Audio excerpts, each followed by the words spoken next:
Assalamualaikum dan selamat malam.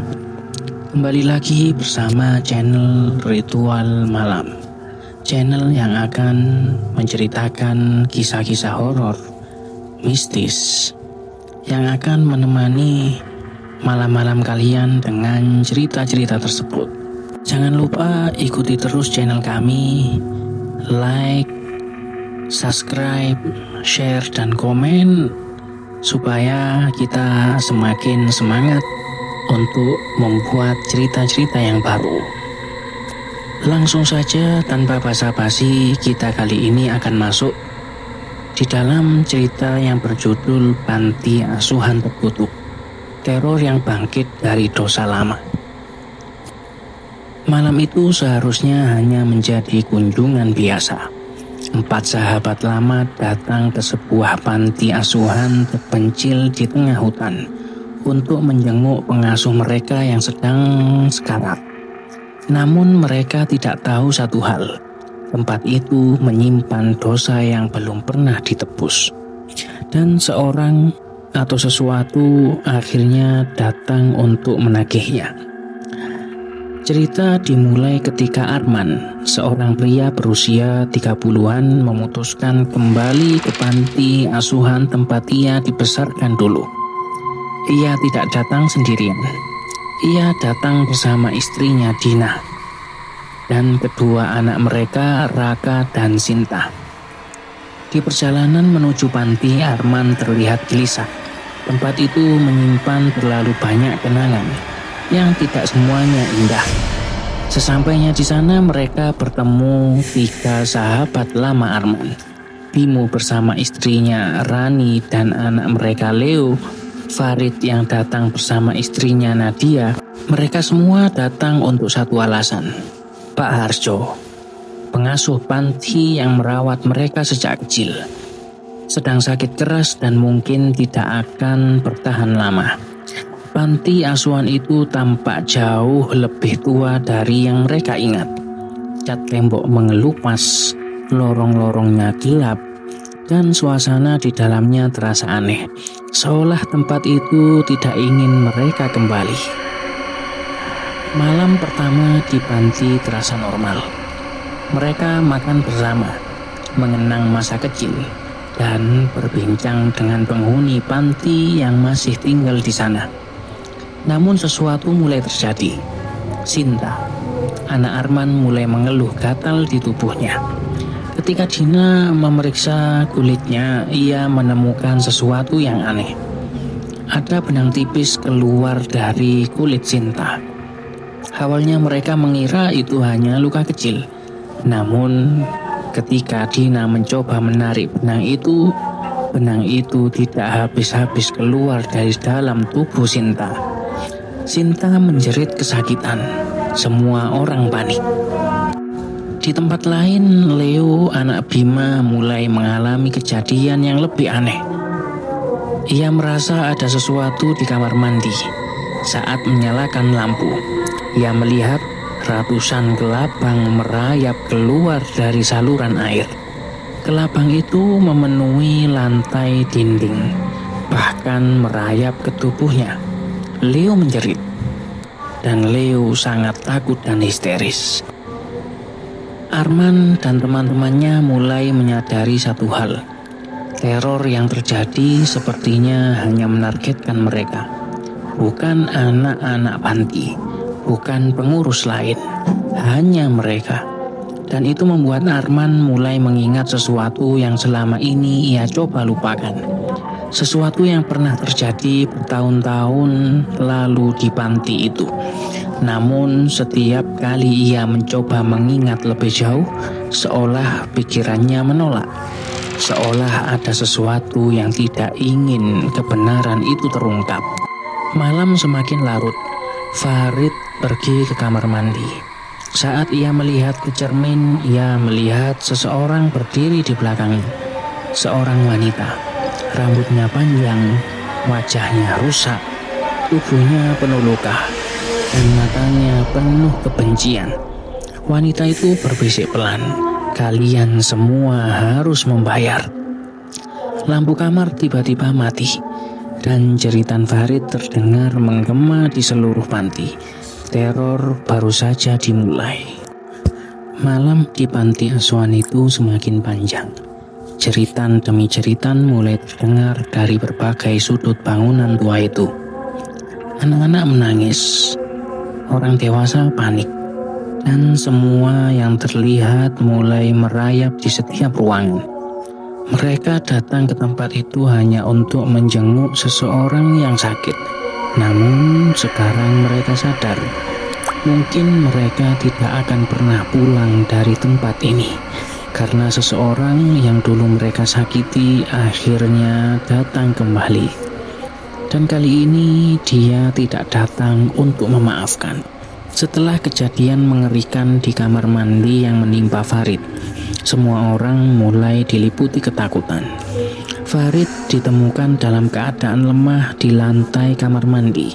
Tubuhnya gemetar, matanya terbuka lebar seperti melihat sesuatu yang tidak seharusnya ada. Arman dan Bima segera mengangkat tubuhnya dan membawa ke ruang tamu. Dina mencoba menenangkan keadaan, namun sesuatu yang aneh mulai terjadi. Farid tiba-tiba menggeliat kesakitan. Tubuhnya melengkung tidak wajar, seolah ada sesuatu yang bergerak di dalam tubuhnya. Nadia, istrinya, mencoba memegang tangan Farid. "Farid, kamu kenapa?" Namun Farid hanya menatapnya dengan mata yang dipenuhi ketakutan. Lalu dengan suara parau ia berkata pelan, "Dia datang." Di kamar lain, Sinta masih menangis karena rasa gatal yang tidak tahankan di lengannya. Dina kembali memeriksa luka di kulit anaknya. Benang yang tadi mulai muncul dari kulit Sinta ternyata belum berhenti keluar. Semakin lama semakin banyak, seolah ada gulungan benang yang tersimpan di dalam tubuhnya. Dina mencoba memotongnya, namun setiap kali dipotong, benang baru kembali muncul. Sinta menjerit kesakitan. Arman mulai panik. Ini bukan penyakit biasa. Ini sesuatu yang lain, sesuatu yang tidak masuk akal. Sementara itu di kamar lain, Leo, anak Bima, tidak bisa tidur. Ia terus merasa ada sesuatu yang memperhatikannya. Kamar itu gelap. Lampu kamar berkedip-kedip sejak tadi.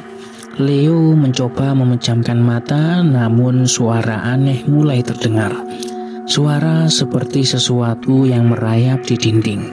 Perlahan, suara itu semakin dekat. Leo membuka mata. Dan ketika ia melihat ke arah tembok kamar, ia membeku.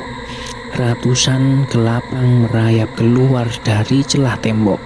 Mereka bergerak perlahan menuju tempat tidur. Leo menjerit. Kelabang-kelabang itu jatuh ke lantai, ke bantal, bahkan merayap ke tubuhnya. Jeritan Leo membuat semua orang berlari ke kamar.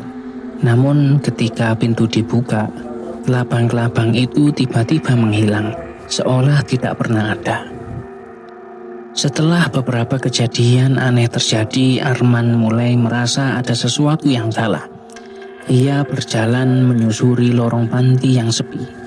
Setiap sudut tempat itu terasa penuh dengan kenangan masa kecil. Namun ada satu kenangan yang selalu ia hindari. Sesuatu yang terjadi bertahun-tahun lalu.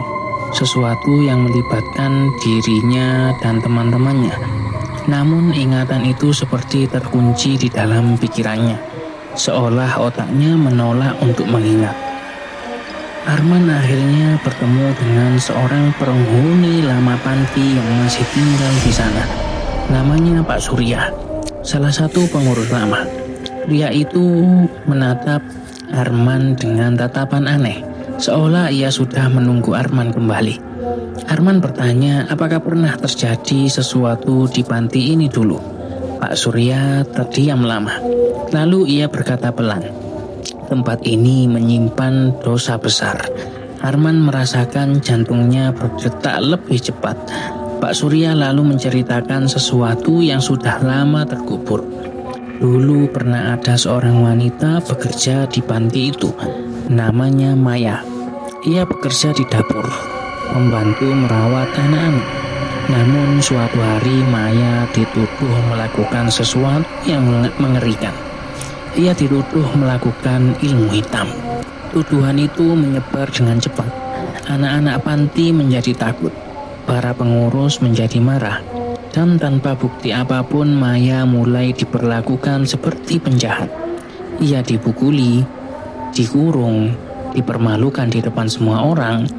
Anak-anak panti bahkan ikut menyiksanya, termasuk Arman, Bima, dan Farid. Ketika Pak Surya mengatakan itu, Arman langsung terdiam.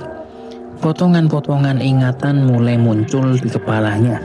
Jeritan seorang wanita, tangisan, dan wajah seorang wanita yang penuh luka. Sementara itu di ruang tamu, Farid tiba-tiba kembali kejang. Tubuhnya bergerak tidak wajar, lalu ia muntah. Namun yang keluar dari mulutnya bukan makanan, melainkan puluhan kelabang hidup. Nadia menjerit histeris. Kelabang-kelabang itu jatuh ke lantai dan merayap ke segala arah. Semua orang panik. Farid akhirnya pingsan dan nafasnya mulai melemah. Arman memutuskan mereka harus meninggalkan tempat itu. Ia mengajak semua orang keluar menuju mobil. Namun ketika mereka mencoba menyalakan mobil, mesinnya tidak mau hidup. Bima mencoba berkali-kali, tetap tidak bisa. Seolah ada seseorang yang menahan mereka di tempat itu. Telepon juga tidak ada sinyal, gerbang panti terkunci, dan malam terasa semakin gelap. Dalam keadaan putus asa, Arman kembali masuk ke dalam panti. Ia mencoba mencari sesuatu yang bisa menjelaskan semua ini. Saat menyusuri lorong belakang, ia menemukan sebuah pintu kecil yang dulu tidak pernah ia perhatikan. Pintu itu terkunci. Namun setelah didorong keras, pintu itu terbuka. Di dalamnya ada ruangan sempit penuh debu, seperti gudang lama. Di dinding ruangan itu tergantung beberapa foto lama, foto-foto penghuni panti bertahun-tahun lalu. Namun satu foto membuat Arman berhenti bernafas. Foto seorang wanita. Wajahnya penuh luka, namun ia tersenyum. Di bawah foto itu tertulis sebuah kalimat, "Mereka akan merasakan penderitaanku." Arman perlahan menoleh ke belakang. Ia merasa ada seseorang berdiri di belakangnya.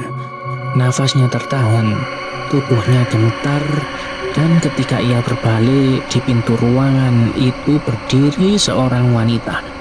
Rambutnya panjang, tubuhnya penuh luka, matanya dipenuhi kebencian. Wanita itu menatap Arman tanpa berkedip. Lalu dengan suara yang hampir tidak terdengar, ia berbisik, "Arman, kamu ingat aku?" Lampu di ruangan itu tiba-tiba mati, dan jeritan Arman menggema di seluruh panti. Bayangkan jika dosa yang kamu lakukan saat kecil, dosa yang kamu kira sudah terkubur oleh waktu, tiba-tiba datang kembali. Bukan sebagai kenangan, tapi sebagai sesuatu yang hidup, sesuatu yang ingin melihatmu menderita seperti yang pernah kamu lakukan padanya. Malam itu di sebuah panti asuhan tua yang tersembunyi di tengah hutan, dosa lama akhirnya bangkit. Dan satu persatu mereka akan membayar harga dari masa lalu yang kejam itu. Jeritan Arman menggema di lorong panti yang gelap. Ketika lampu di ruang rahasia itu mati, ia langsung mundur dengan panik. Wanita yang berdiri di depan pintu itu perlahan melangkah masuk. Tubuhnya kurus, kulitnya penuh luka, rambutnya panjang menutupi sebagian wajahnya. Namun Arman masih bisa melihat matanya, mata yang penuh kebencian. Wanita itu adalah Maya, perempuan yang dulu mereka tuduh sebagai penyihir, perempuan yang mereka sakiti tanpa ampun. Dan sekarang dia kembali, Arman berlari keluar ruangan sekuat tenaga. Ia tidak berani menoleh ke belakang, namun langkah kaki di belakangnya terus terdengar, pelan, menyeret, seperti seseorang yang berjalan dengan tubuh yang rusak. Di ruang utama panti, keadaan semakin kacau. Farid terbaring di lantai dengan tubuh menggigil. Nadia menangis sambil memegang tangannya. Namun sesuatu yang mengerikan terjadi. Tubuh Farid tiba-tiba bergerak keras. Perutnya membesar seperti ada sesuatu yang hidup di dalamnya. Lalu kulit perutnya robek dari dalam. Puluhan kelabang keluar dari luka itu. Nadia menjerit histeris. Bima mencoba membantu, tetapi semuanya sudah terlambat.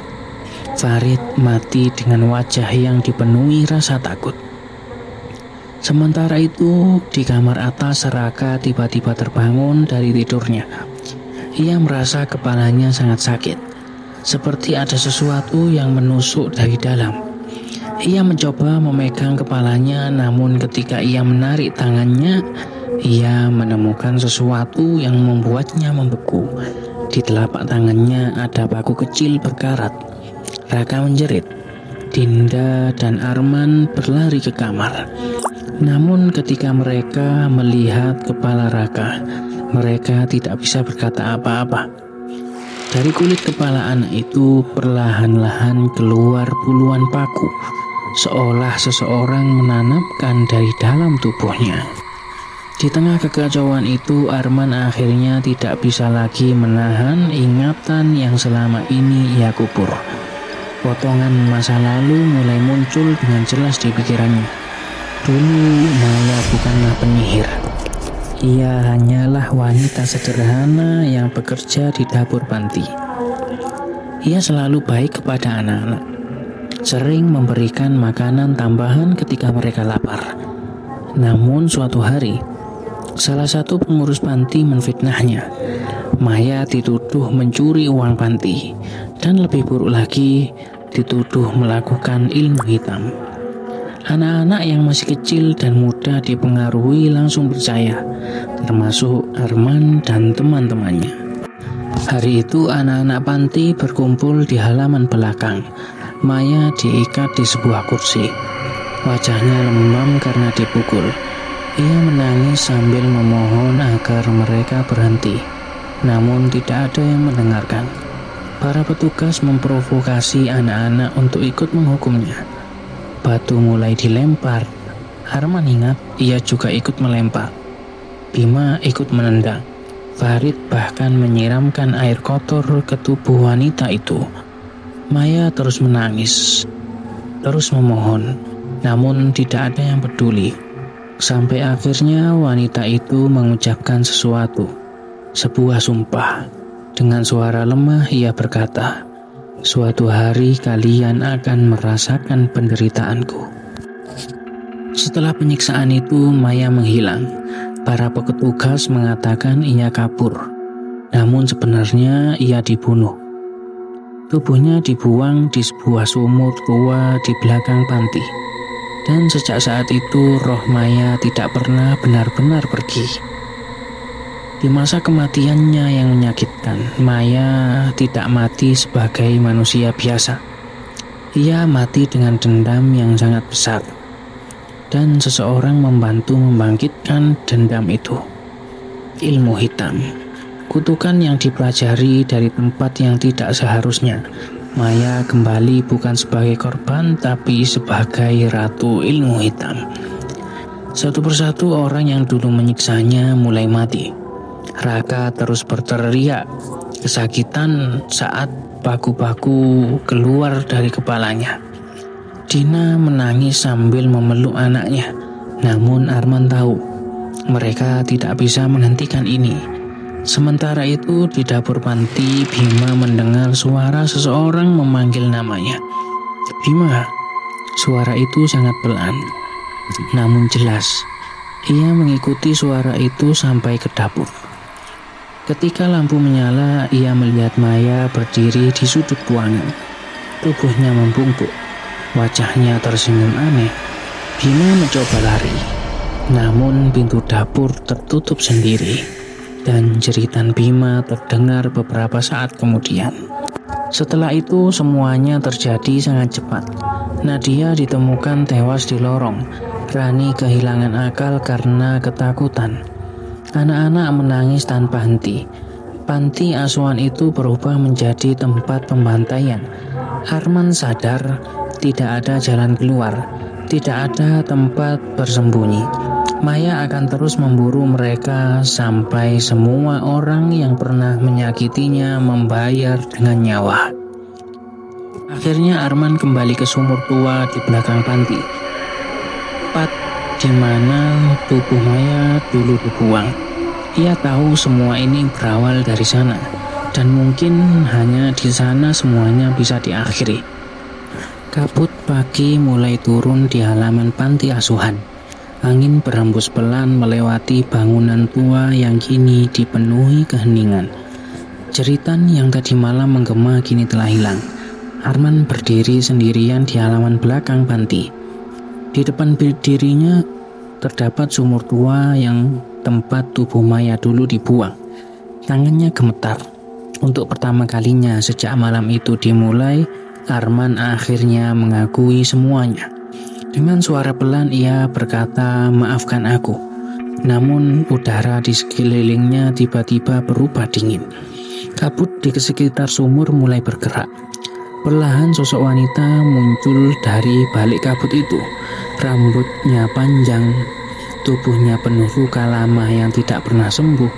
Maya berdiri di sana, diam menatap Arman. Arman jatuh berlutut, air matanya jatuh ke tanah. "Aku salah, kami semua salah." Namun Maya tidak menjawab. Ia hanya berjalan perlahan mendekati. Setiap langkahnya diiringi suara retakan tulang yang aneh. Ketika wajahnya akhirnya terlihat jelas, Maya tersenyum. Namun itu bukan senyum manusia. Itu adalah senyum seseorang yang telah menunggu balas dendamnya bertahun-tahun. Tiba-tiba tanah di sekitar sumur mulai bergerak. Suara-suara aneh terdengar dari dalamnya seperti bisikan puluhan orang. Arman mundur dengan ketakutan. Namun Maya hanya berbisik pelan. "Sekarang kamu tahu rasanya." Angin tiba-tiba berhembus sangat kencang dan dalam sekejap Maya menghilang. Matahari akhirnya terbit.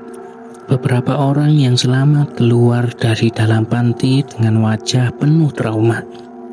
Ambulans dan polisi mulai berdatangan, namun tidak ada yang bisa menjelaskan apa yang sebenarnya terjadi malam itu. Semua terasa seperti mimpi buruk, namun Arman tahu itu bukan mimpi. Saat semua orang bersiap meninggalkan panti, Arman menoleh ke arah bangunan tua itu untuk terakhir kalinya. Dan di jendela lantai 2, ia melihat sesuatu. Sosok wanita berdiri di balik kaca. Rambut panjang, tubuh kurus, wajah pucat. Maya. Ia menatap Arman, lalu perlahan tersenyum. Dan ketika Arman berkedip, sosok itu sudah hilang. Namun Arman sadar satu hal, Maya tidak benar-benar pergi. Karena beberapa saat kemudian ia mendengar suara bisikan di telinganya. Sangat pelan, namun jelas, ini belum selesai. Dan sejak hari itu, panti asuhan itu ditutup selamanya. Tidak ada yang berani tinggal di sana lagi. Namun penduduk desa sekitar mengatakan pada malam-malam tertentu mereka masih mendengar suara langkah kaki dari dalam bangunan tua itu. Dan kadang di jendela lantai 2 terlihat seseorang wanita berdiri menatap keluar, menunggu seseorang yang belum membayar dosanya. Jika kalian menikmati cerita horor seperti ini, jangan lupa dukung channel ini dengan menekan tombol like, subscribe, dan share ke teman-teman kalian. Karena di channel ini kita akan terus membahas kisah-kisah misteri, horor, teror yang mungkin saja itu benar-benar terjadi. Dan mungkin memang sebagian kisah yang kita bawakan adalah kisah kejadian nyata. Mungkin sekian dari ritual malam kali ini. Assalamualaikum dan selamat malam.